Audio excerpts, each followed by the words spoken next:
At dawn, Jesus came again to the temple courts and all the people gathered around him. He sat down and began to teach them.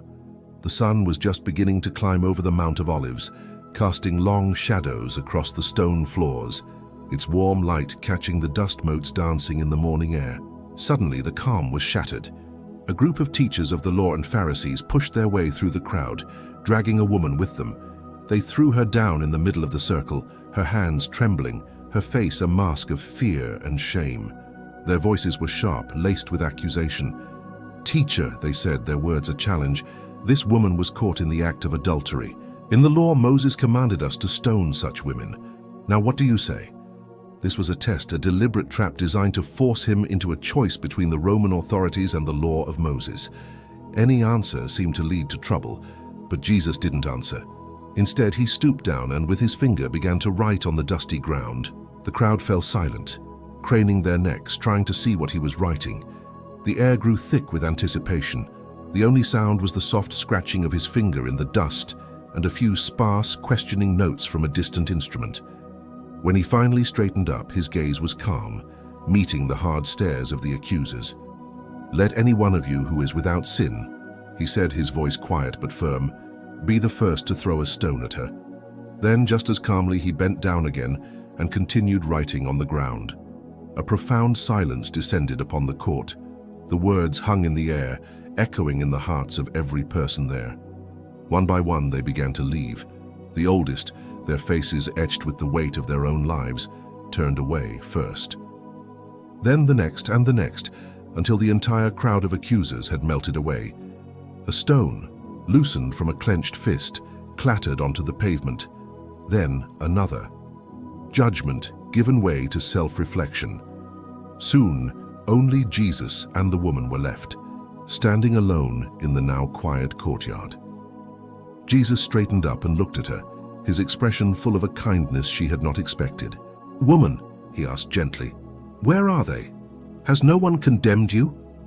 She looked around the empty court, her voice barely a whisper. "No one, sir." "Then neither do I condemn you," Jesus declared. "Go now and leave your life of sin." In that moment, he offered not just a pardon, but a new beginning. Turning to the people who remained, his voice now resonating with divine authority, as the morning sun broke through the temple columns, Jesus declared, "I am the light of the world. Whoever follows me will never walk in darkness, but will have the light of life." The Pharisees, however, were not convinced. "Here you are appearing as your own witness," they challenged. "Your testimony is not valid." Jesus answered, "Even if I testify on my own behalf, my testimony is valid, for I know where I came from and where I am going, but you have no idea where I come from or where I am going. I am not alone. I stand with the Father who sent me." He continued, a note of sorrow in his voice, "I am going away and you will look for me and you will die in your sin. Where I go, you cannot come." His words puzzled them, sparking murmurs and confused glances among the crowd. They pressed him further. "Who are you?" He looked at them, his gaze steady and unwavering. "Just what I have been telling you from the beginning. When you have lifted up the Son of Man, then you will know that I am He, and that I do nothing on my own but speak just what the Father has taught me." As he spoke these words, a light of understanding dawned in the eyes of many, and they put their faith in him. To the believers, he offered a profound promise. "If you hold to my teaching, you are really my disciples. Then you will know the truth, and the truth will set you free." But some took offense. "We are Abraham's descendants and have never been slaves of anyone," they argued. Jesus replied, "Very truly I tell you, everyone who sins is a slave to sin. A slave has no permanent place in the family, but a son belongs to it forever. So if the Son sets you free, you will be free indeed." The debate grew more heated. "We are not illegitimate children," they retorted. "Our only father is God himself." "If God were your father," Jesus said, his words cutting through their pride, "you would love me, for I have come here from God. If you were Abraham's children, you would do the things Abraham did. But you are determined to kill me, a man who has told you the truth.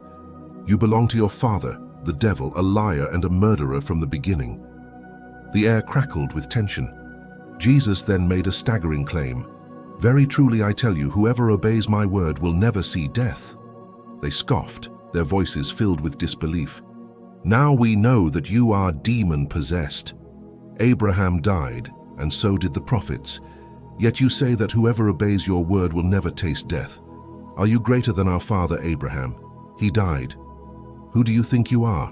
Jesus answered, "Your father Abraham rejoiced at the thought of seeing my day. He saw it and was glad." "You are not yet 50 years old," they sneered, "and you have seen Abraham?" The courtyard fell utterly still. Framed by the radiant morning light, Jesus looked at them and declared with an authority that transcended time itself, "Very truly I tell you, before Abraham was born, I am." The meaning was unmistakable. It was the sacred name of God.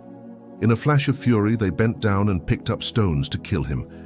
But in the ensuing chaos, Jesus hid himself, slipping away from the temple grounds, leaving them with his monumental claim echoing in the silence. In a court that began with accusation, mercy wrote a new beginning. In a world shrouded in shadow, a brilliant light exposed the human heart, not to shame it, but to set it free. And in the face of time, a name was spoken that stood before all of creation. Thank you for joining us on this journey. If this story moved you, please consider subscribing to our channel and share it with others who might need to hear this message of hope. Until next time, walk in the light.